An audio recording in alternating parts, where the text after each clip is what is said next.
¿Qué tal? Hoy vamos a meternos de lleno a entender uno de los temas más, pero más universales, el miedo psicológico. Y para hacerlo, vamos a usar una imagen muy poderosa, la de un árbol. Vamos a explorar por qué eso de andar cortando sus ramas, una por una, es una batalla que parece nunca acabar y cómo en realidad podemos irnos directo a la raíz. Seguro esta sensación es familiar para muchos. Luchamos contra una ansiedad, sentimos que ya la superamos y de repente, ¡pum!, aparece otra con una cara nueva. Es súper agotador, ¿no? Como estar atrapado en una de esas rueditas de hámster emocionales.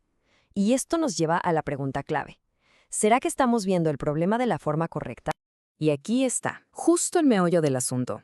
La idea central es que tratamos cada miedo como si fuera un problema totalmente aparte. Nos pasamos la vida podando la rama de la ansiedad social, luego la del miedo a fracasar, después la del miedo a la soledad, sin darnos cuenta de que todas, absolutamente todas, crecen del mismo tronco y se nutren de la misma y única raíz.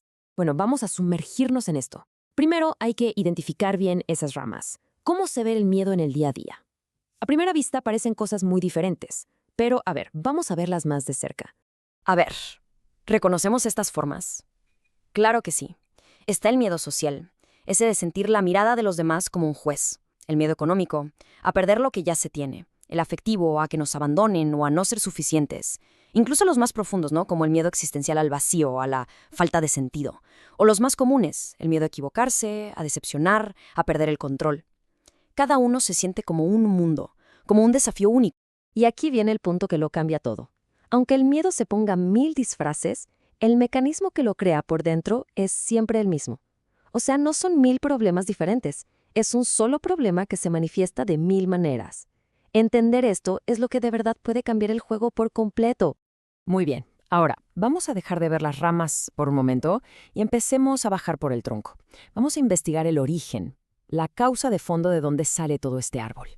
Y ese viaje, fíjense, es hacia adentro, no hacia afuera.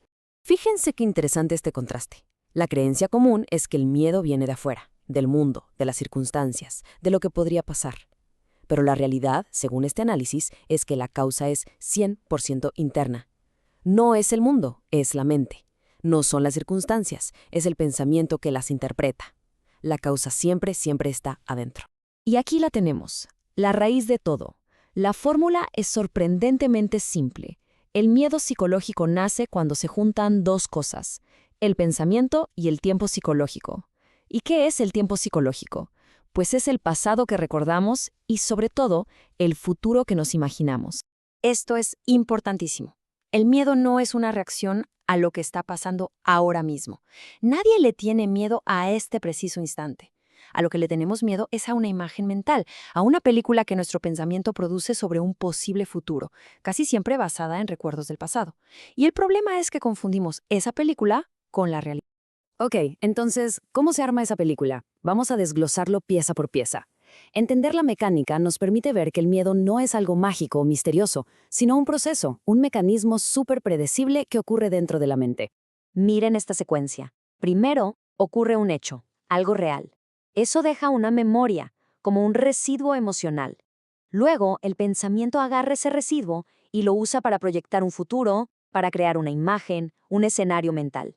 Y aquí viene lo clave. El cuerpo, que no sabe distinguir entre una amenaza real y una imaginada, reacciona a esa imagen. Y es justo ahí cuando sentimos el miedo. Esto lleva a un punto que es súper liberador. El proceso es impersonal. No es un defecto nuestro, no es mi ansiedad o mi miedo. Es simplemente lo que pasa cuando la maquinaria del pensamiento funciona en automático sin que nadie entienda bien cómo opera, como una máquina sin supervisión. Entonces, si el pensamiento es el ingrediente clave, ¿la solución es dejar de pensar? No, para nada, no va por ahí. La solución está en entender para qué sirve y para qué definitivamente no sirve. Aquí vemos la gran diferencia. El pensamiento es una herramienta increíble, una maravilla para el mundo práctico, para organizar, planificar, resolver problemas, calcular. Pero cuando ese mismo pensamiento se mete en el ámbito psicológico, a definir nuestra identidad, a manejar nuestras heridas, nuestras emociones, ahí se convierte en un intruso. Es como querer usar un martillo para peinarse. Simplemente no es la herramienta correcta. Así que la verdadera liberación no viene de pelearlos con la mente para que se calle, sino de tener la claridad para ver cuándo el pensamiento está metiéndose donde no le llaman. Se trata de poner la herramienta en su caja cuando no la estamos usando para una tarea práctica. Y lo más importante es que ver esta raíz no es un esfuerzo. No se trata de luchar, ni de reprimir, ni de practicar una nueva técnica de 10 pasos. Tampoco de intentar mejorar. Es algo mucho más simple. Es la observación directa, sin juicios, de cómo funciona todo este mecanismo en tiempo real. Es un acto de ver, no de hacer. Y cuando esa observación sucede, cuando de verdad vemos cómo funciona esto, algo extraordinario pasa con el árbol del miedo. No tenemos que cortarlo. Sencillamente, deja de recibir el alimento que lo mantenía vivo. Esta frase lo resume perfectamente. La raíz del miedo se alimenta de que nosotros, sin darnos cuenta, nos creemos las historias que el pensamiento proyecta. Cuando vemos el proceso con claridad, dejamos de darle de comer a esa creencia. Y una raíz que ya no recibe alimento, pues se seca, y con ella se seca el árbol completo. ¿Y cómo se ve la vida cuando ese árbol se seca? A ver, el miedo puede aparecer como un chispazo, una reacción del cuerpo, pero ya no tiene continuidad. Ya no se convierte en una ansiedad que nos dura días. La soledad deja de doler. Una herida del pasado vuelve a ser solo eso, un hecho, no una identidad que cargamos todos los días. La vida, en general, deja de sentirse como una amenaza constante. Y con esto cerramos. No con una respuesta, sino con una pregunta para la reflexión. Cuando se deja de vivir a través de las historias y las proyecciones de la mente, cuando esa sombra del miedo ya no está tiñendo toda nuestra percepción, ¿qué es lo que queda? Quizás simplemente la vida, tal y como es.